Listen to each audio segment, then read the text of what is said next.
Look, my story started in my early childhood days, really. I was born with severe short-sighted eyesight, which I wear contacts for now. So I was quite challenged as a child because I had a lot of adversity, but sport was what kept me incredibly confident. Leading into about my 20, 21 years old, I realised I wanted to get into something in the sport industry. But I was always super passionate about business and what business could do to connect the dots between people and how we could empower people to come together. So I had a bright idea to start a t-shirt company, and I called it On The Go because people used to call me Mick on the Go. So I'd managed to get into university at 21 to study sports science, and 3 weeks in registered the business name On The Go with $150 in the bank and started printing t-shirts at my friend's house. About 3 months in, I had a call from a big cycling event who'd pre-sold 500 cycling jerseys for a really large event, but the procurement manager left without ordering them. And the issue that they had was no one in the world could produce these goods in less than 14 weeks. So that was stuck, and I thought, why are they stuck? And I was really curious about why isn't this customer being able to be served?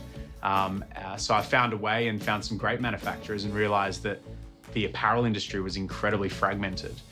And with a young, innovative mind of digital and technology, I was helping our makers produce this item all the way from Canberra, and they're up in China. I mean, our customer is usually the mother on the iPad at 8 o'clock at night who's been given the job of the uniform director of the local club. What does she want? Well, she wants high quality product, but she really wants something that's a great experience, simple to use and dependable.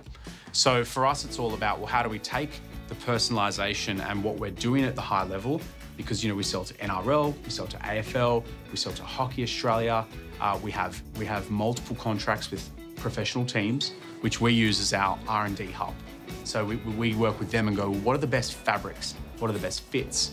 And what's the best process for them? And then how do we take that down to the grassroots, where there's tens of thousands of people in each region and category that want gear like the pros.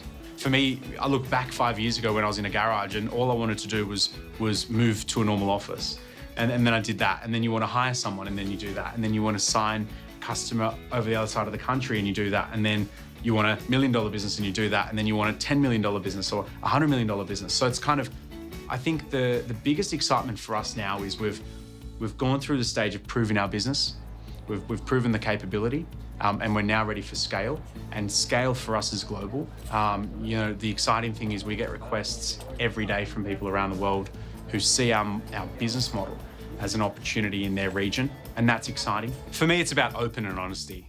I think that's one of the key things that my father taught me. Be open and honest, and don't screw the customer. I always say to the team, if we can follow those rules, we'll build a great business. Because in a high growth company, things change super quick. So last year we doubled in size. This quarter ahead, we'll do the last year's sales. Okay, so rapid growth requires rapid teamwork and massive communication.